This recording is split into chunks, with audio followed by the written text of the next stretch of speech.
My name is Anita Haas. I'm a Canadian writer living in Madrid. Actually, the first Nothing Without Us Do I haven't read yet. Really looking forward to reading it. But I have read another Renaissance novel, which I was also lucky enough to participate in, which is called Artificial Divide, which was stories were written by blind and visually impaired writers.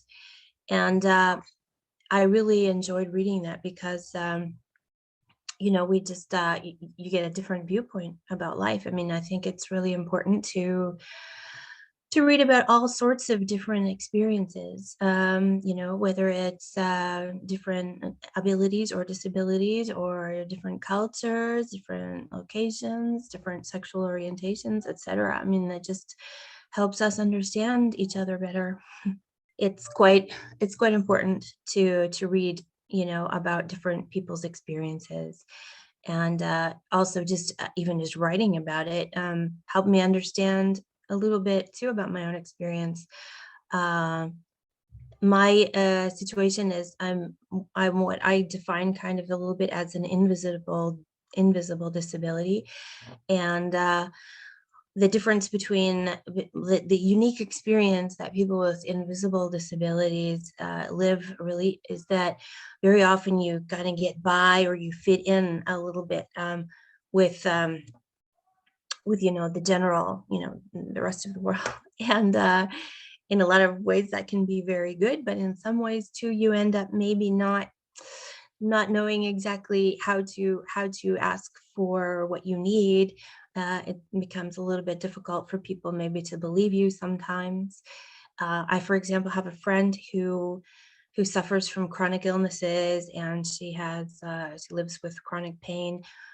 When she parks her car, for example, in the disabled parking space, she almost always gets shouted at.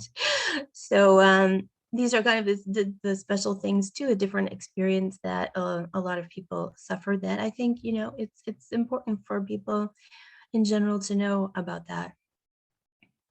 My story is about a teacher from Canada who comes to Spain, just like me. And his name is Tom, and he suffers from the same visual impairment that I have, which is called achromatopsia. And the story in Artificial Divide was about the same character as well. I wrote that story, and then when the second opportunity came along, I was wondering, what should I write? And I thought, well, why don't I just write another story about Tom in a different situation? And so he is explaining to his class of 12-year-olds kind of different ways to describe a photograph or describe situations without using the words of color, about using color words, because people with achromatopsia, among other things, we don't have color vision. And so in a lot of cases that can be maybe a little bit embarrassing, a little bit stressful, a bit difficult as well, with things that are color coded, etc. And a lot of times when people tell you, oh, it's the blue one, it's the green one, the yellow one over there, can't you see it? And it sometimes can get to be a little bit, you can get a little bit panicky or a little bit nervous about situations sometimes. And so he explains that to his class using an activity, a Christmas activity. So that's why it's called Cool Dudes and Santas. And yeah, it was a lot of fun writing it. And I feel really privileged to be able to participate in these two books, and Nothing Without Us too. And I've learned a lot about expressing my own situation, my own needs, about describing it, about learning about other people's, and also about, as a writer, I learned things too about how to express things without using maybe a lot of cliches, words that we didn't even realize were politically incorrect, and I think it helped me there as well.